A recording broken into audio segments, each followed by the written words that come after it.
Everyone, তোমরা সবাই কেমন আছো? আশা করি ভালো আছো। আর আমি ভীষণ ভালো আছি। তো অনেক দিন পর তোমাদের জন্য একটি ব্লগ ভিডিও নিয়ে চলে এলাম।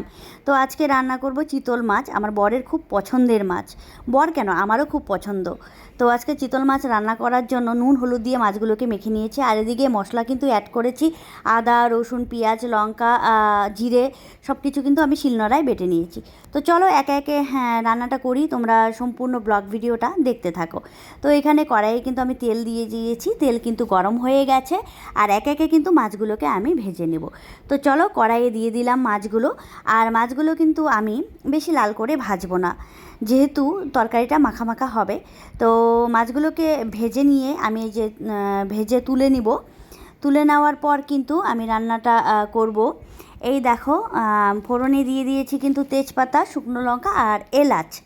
দিয়ে দেওয়ার পর কিন্তু এই সম্পূর্ণ মশলাটা আমি তেলে দিয়ে দেব, দিয়ে কিন্তু নেড়ে নেব। তো তোমাদের চুলার রান্না কার কার ভালো লাগে কমেন্ট করে জানিও। আর এখানে মশলাগুলো কিন্তু আমি ভেজে নিচ্ছি, যতক্ষণ না মশলা থেকে তেল বেরোয় ততক্ষণ কিন্তু আমি মশলাটাকে কষিয়ে নিব।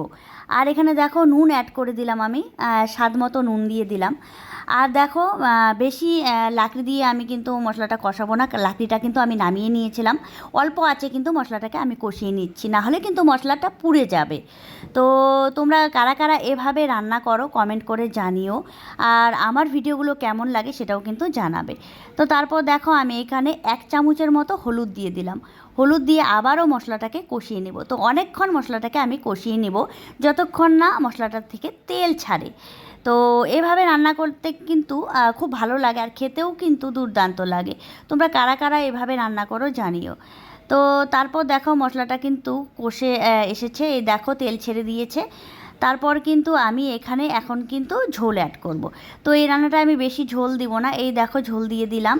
তো অল্প ঝোল দিয়েছি, কেননা ঝোলটা মাখা মাখা হবে তার জন্য। তো এদিকে দেখো ঝোলটাকে কিছুক্ষণ আমি ফুটতে দিব, যতক্ষণ না মাছ দেওয়ার আগে পর্যন্ত। তো এই দেখো ঝোলটা ফোটা কমপ্লিট। এখন কিন্তু আমি মাছগুলো একে একে সব ঝোলে দিয়ে দিচ্ছি, দিয়ে আমি নেড়ে নেব। তারপর আমরা যেহেতু 4 জন মানুষ, তার জন্য কিন্তু অল্প মাছ দিয়ে রান্নাটা করছি আমি। তারপর দেখো ঝোলটা কিন্তু অনেকটাই শুকিয়ে এসেছে।